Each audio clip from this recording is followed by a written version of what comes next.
All right, guys. Frankenstein. It's a classic, and I'm enjoying it, frankly. So, Chapter 5, The Spark of Life. It was a dreary night in November when my work was finally finished. The rain beating at the windows drowned out the clanking of my instruments as I gathered all but a few and put them away. I looked down at the lifeless creature that lay on the table before me and knew I was ready to give him life. The candle that lit my laboratory was nearly burned out, but it gave me enough light to touch the creature with my instruments. That touch created the spark that brought him to life. Slowly, the dull yellow eyes of the creature opened.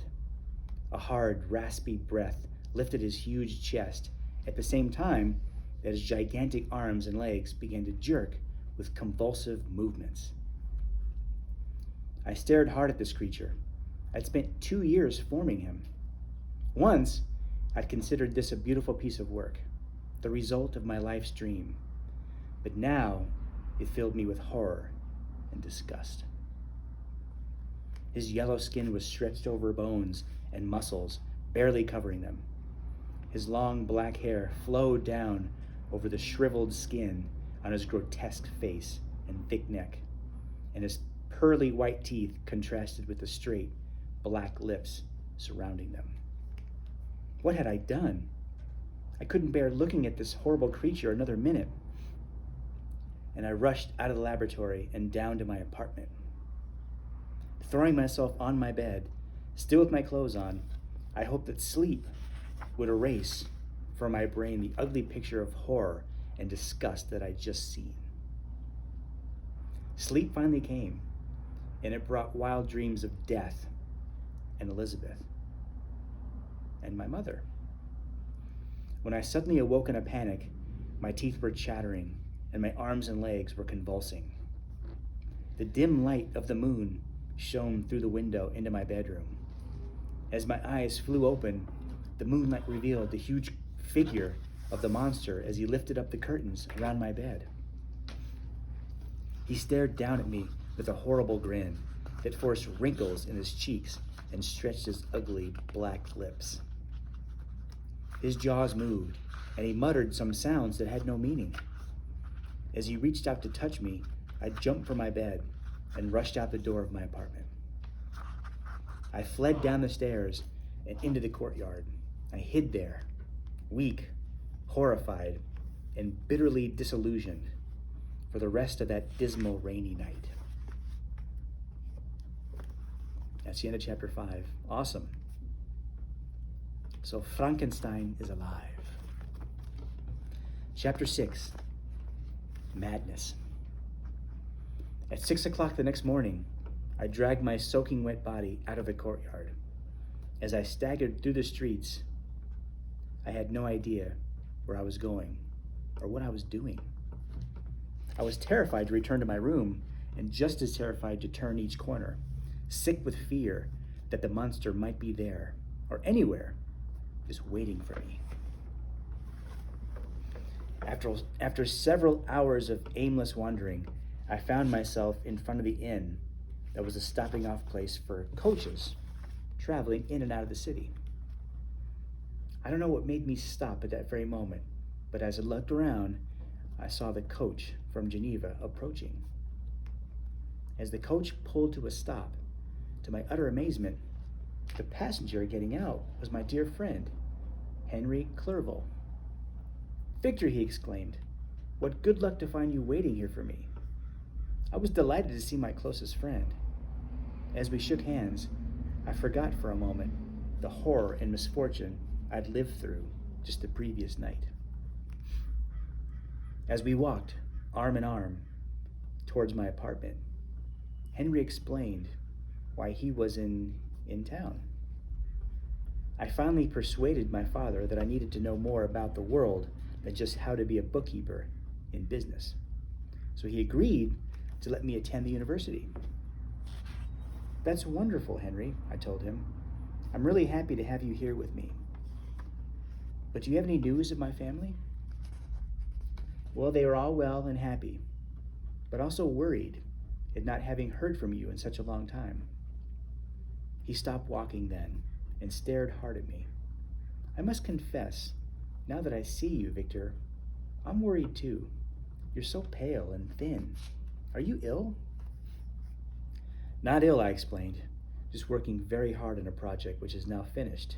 At last, I can finally rest." As we approached my apartment, my joy at seeing Henry was quickly replaced by fear.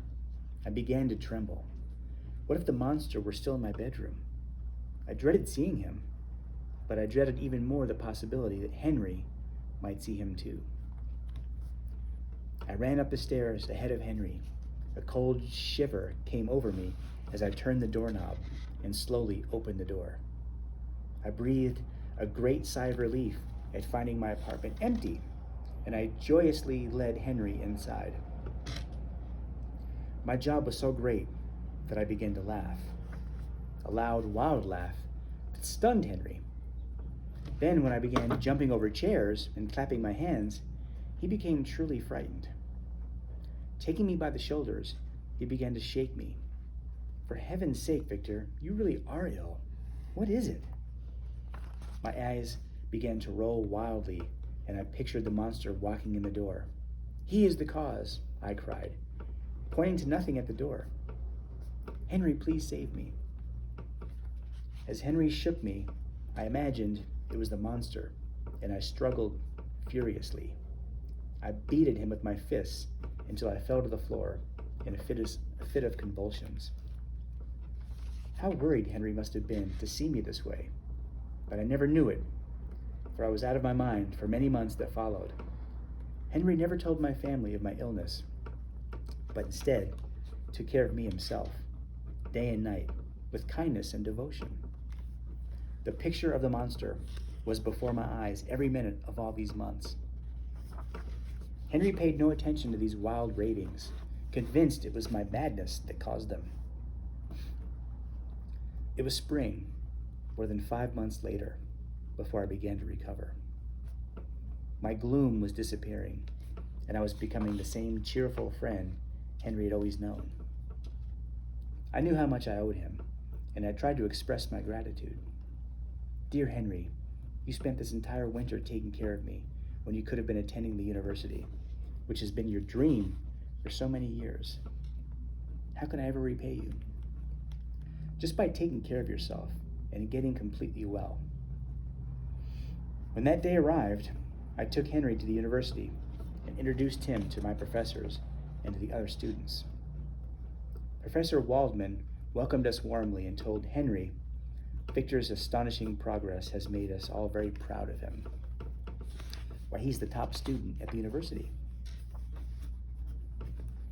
While the professor's words were meant to praise me, they actually tortured me, for that astonishing progress was responsible for creating a terrible monster. Henry had always been sensitive to my feelings, and he saw the agony in my eyes when Professor Waldman talked about me. Without questioning me about the cause of those feelings, Henry changed the subject, and the conversation was easier for me. Because I loved Henry as if he were my brother, I couldn't ever inflict on him the agony I was going through, and I'd be doing that by sharing my terrible secret with him.